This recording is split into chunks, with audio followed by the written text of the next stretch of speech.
아무나 천국 말씀을 듣고 깨닫지 못할 때는 악한 자가 와서 그 마음에 뿌리온 것을 빼앗나니 이는 곧 길가에 뿌리온 자요.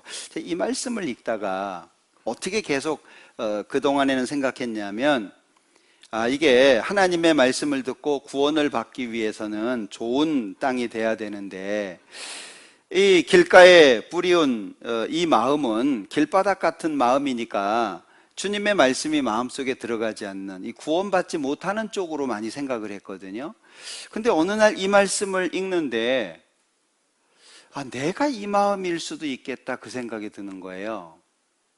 그래서 그러면 구원받은 사람 입장에서 한번 생각해 볼까? 구원받은 사람의 입장에서 여기 천국 말씀을 듣고 깨닫지 못할 때는, 우리가 듣는 말씀이 얼마나 많아요. 그런데 듣는 말씀마다 내 마음속에 기쁨이 되고 화답이 되고 그런 건 아니잖아요.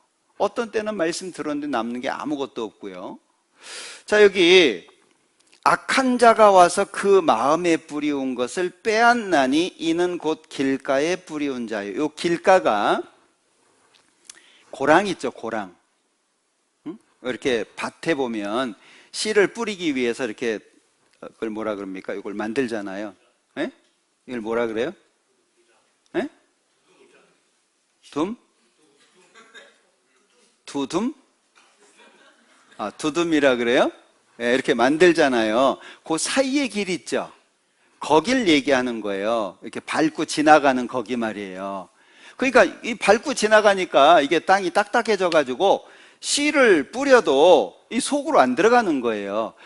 내 마음이 그럴 수도 있겠다. 혹시 말씀을 들으면 기쁨으로 받아들여져요? 아니면 듣기는 듣는데 그것이 마음속에 들어오지 못하고 마치 길가, 이 길 위에 씨가 있는 것처럼 말씀이 떠돌아다녀요? 그럼 새가 주워 먹잖아요. 이게 내 마음일 수도 있겠다.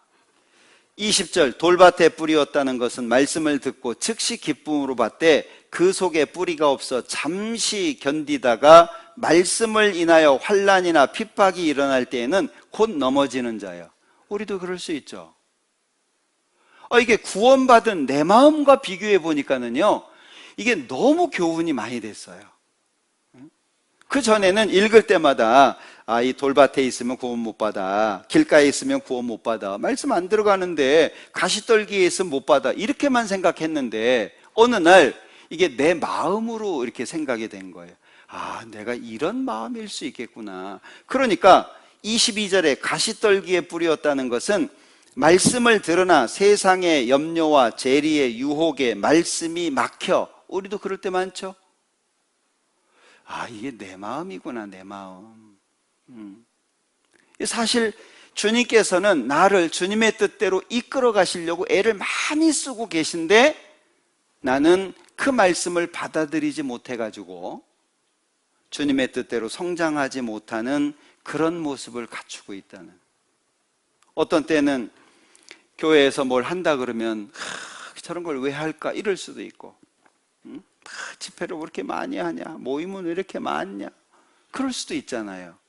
그런데 이 말씀을 읽는 가운데에서 참 내가 좋은 땅, 여기 좋은 땅에 뿌리웠다는 것은 이렇게 말씀하고 있잖아요. 근데 좋은 땅이 그냥 돼요? 좋은 땅은 땅을 뒤집어 엎어야 되고 돌 끄집어내고 가시덤불 빼내고 그 땅을 부서뜨려 가지고 부드럽게 만드는 과정이 필요하잖아요. 내가 내 마음을 못 지키고 있었구나. 나는 길가와 같은 그 마음을 어떻게 부시고 있지? 나는 여기 돌밭이라고도 표현을 하고 있는데 돌밭 같은 내 마음을 어떻게 좋은 땅이 되게 하려고 나를 만들고 있지? 그러고 보니까는요, 내가 너무 무지했구나. 말씀 하나도 내가 알았다는 말씀이 진짜 안 것이 아니라고 하는 걸 생각하게 됐어요. 그 전엔 제가 이 말씀을 알고 있다고 생각했고 인용도 많이 하고 뭐 찾아서 말씀을 같이 읽을 수도 있고 그랬는데 정작 가시떨기와 같은 내 마음을 내가 어떻게 했지? 우리 구원받은 사람들이 우리 교회는 성경을 많이 강조하고 있잖아요. 자, 성경에 대한 강조가 정말 많아요. 그래서 우리는 묵상이라고 하는 단어를 많이 알아요. 근데 묵상 어떻게 하죠? 묵상이라는 말을 많이 하고 많이 들어요. 근데 정작 묵상을 하려고 그러면 어떻게 해야 되지? 그 읽는 거, 그냥 생각하는 거, 뭐 이런 거 아닌가? 자, 봐요. 묵상은 청년들은 많이 배워서 잘 알아요.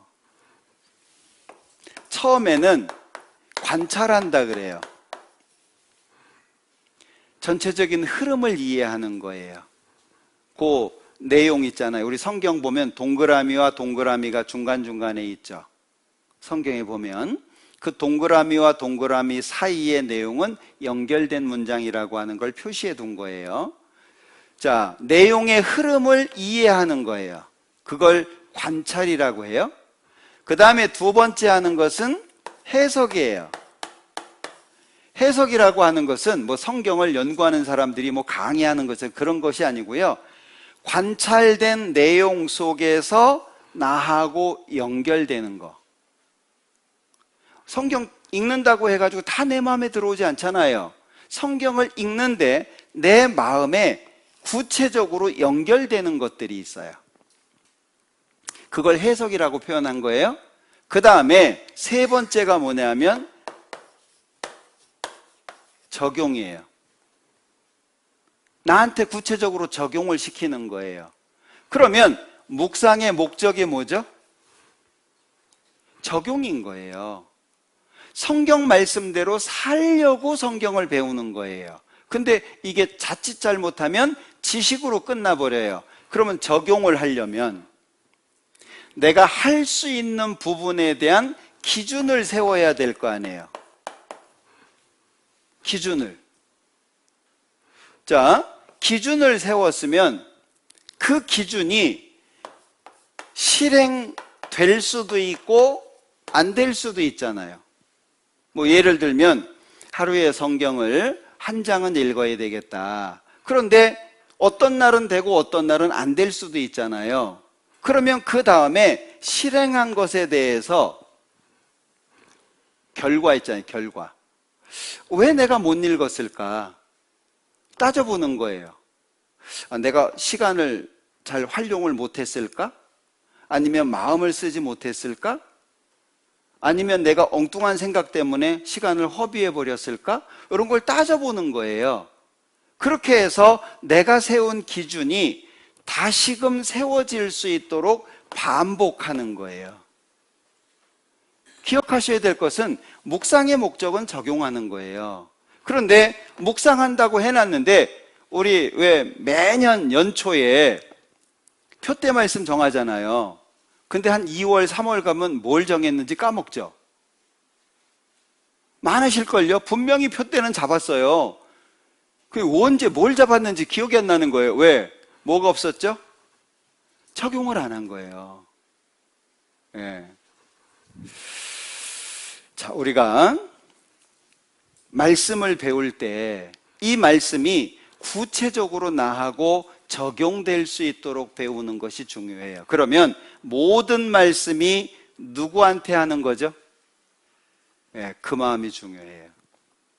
응?